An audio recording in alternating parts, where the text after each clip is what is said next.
Hey everybody, how's it going? This is Darrin with GuitarControl.com bringing you this video lesson. And today I want to teach you how to play a nice, simple acoustic rendition of Blind Faith by Warrant. So this was like a really popular song when I believe I was still in high school. I think it was like my senior year, I think, that this song came out. And anyhow, I just always thought it was just a really cool song, and been kind of doing this series of like these, fun, easy acoustic guitar tunes, and so I thought this would be a great one to throw in there. So be sure to click on the link in the description for the tabs, and let's get close up and take a look. All right, so first let's go over some chords that we've got in here. So we've got E minor. So my low E is open. I'm on the 2nd fret of the A string with my 2nd finger, and the 2nd fret of the D string with my 3rd finger, and the rest of the strings are all open. Then I have C add 9. Now, this C add 9 is a little bit different than ones that you may have seen before. So how this works is I'm on the 3rd fret of the A string with my 2nd finger, and on the 2nd fret of the D string with my 1st finger. And then the D and G strings are open, and then I'm on the 3rd fret of the B string with my 3rd finger, and the high E is open. And then from there we go to a G major. So this is a really simple change. Just put your 4th finger down onto the 3rd fret of the high E, and move your 1st and 2nd fingers from the A and D string to the low E and A string. So now I'm on the 3rd fret of the low E and the 2nd fret of the A. And then D. So the D string is open. I'm on the 2nd fret of the G string with my my 1st finger. I'm on the 3rd fret of the B string with my 3rd finger, and the 2nd fret of the high E with my 2nd finger. All right, so these are the chords that are in, most of the song, and these are the chords that are from the intro. So for the intro, it kind of starts out with this kind of arpeggiated thing. So we'll start off with the E minor.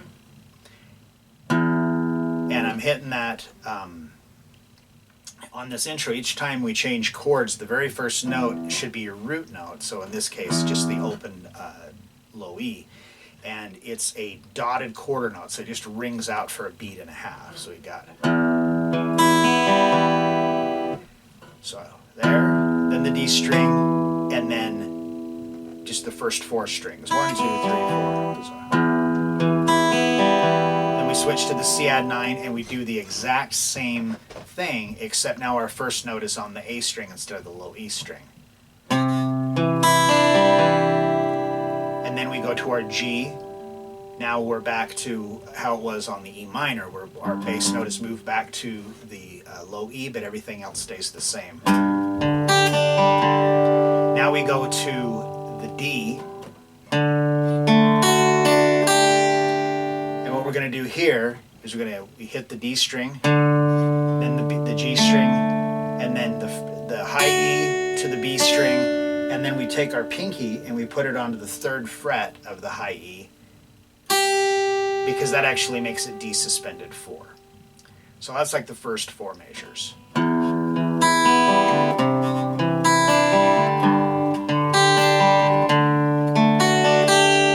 Goes back to the E minor again, same thing. C add 9. Okay, so now when we go to that G the second time, we're just going to strum. We're going to go 6, 5, 4. I'm referring to strings. 6, 5, 4, and then we're going to move the bass note from the 3rd fret of the low E to the 2nd fret, and now the 5th string, the A string, will be open. And then we pick up the 2nd fret of the D string, so, and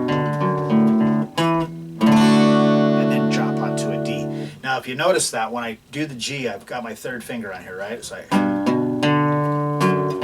I leave it there because it just makes it easier to drop down onto the D. So this transitions between G and D. So when you transition between G and D, that your third finger is already on the third fret of the B string where it needs to be. So if you just keep that planted there when you make the change, it's a lot easier. It's a really good way to do it. Yeah, so that whole intro.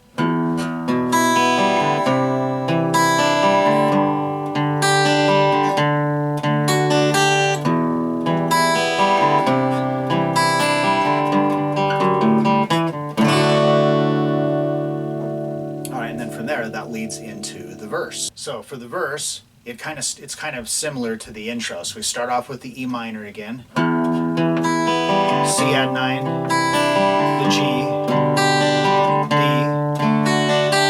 and this actually repeats 4 times.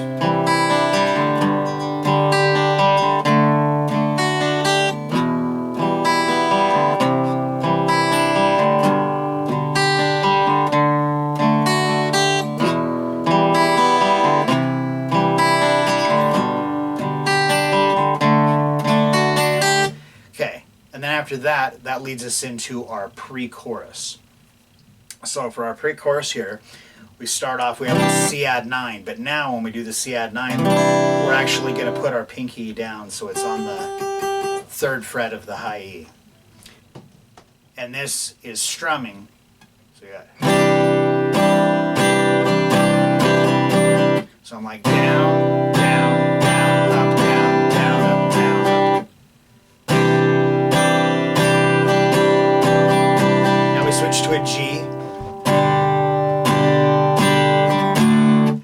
and now when we switch to this G, we have 1, 2, 3, 4, and then we switch to D, 1, 2, 3, 4, and. So the pre-chorus.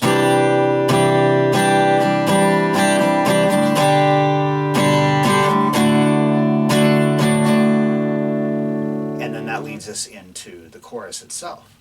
Alright, so then for the chorus, if you listen to the original song, as soon as it goes to that pre-chorus and the chorus, the whole rest of the band comes in, the electric guitars and everything, and power chords and all that kind of stuff. But we're doing the, acoustic, unplugged version of it. So now we've got. So it's 1, 2, 3, 4, 1, 2, 3, 4. It's like the universal strum that I've talked about on other stuff. So we start with G, and it's a downstroke, and it's 2 beats. So it's 1, 2, 3, 4, and so down, down, down, up, and then it goes to a D, same thing. 1, 2, 3, 4, and then to C add 9, same thing. 1, 2, 3, 4, and then back to D, and it repeats. So,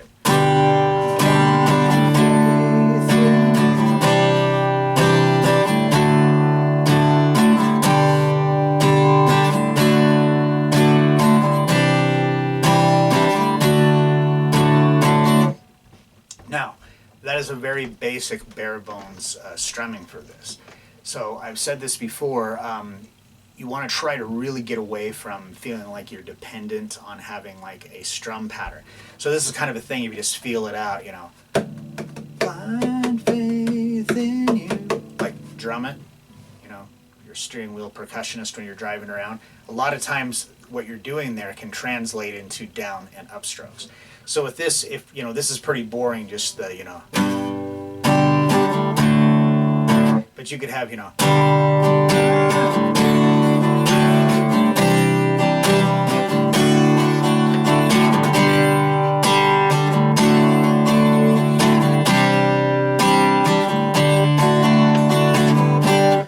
just anything like that, just whatever you want to kind of do to kind of spice it up. You could do the whole thing arpeggiated if you wanted to, but I kind of like to mix up the 2 parts just to kind of, so there's some dynamics and stuff in the arrangement of the song. All right, so I hope you enjoyed that and you got something out of it. If you like this lesson, give me a thumbs up, and if you have any questions or anything about this lesson or any other lessons, guitar-related stuff, put that down in the comments, and I try to go through and answer as much of that stuff as I possibly can. If you have a suggestion for a future lesson, whether it be a song or working on a technique or whatever, leave a comment down there about that too. I'm always looking for new ideas and what you guys want. All right, so that is all I've got for you today. Thanks for watching and have a great day.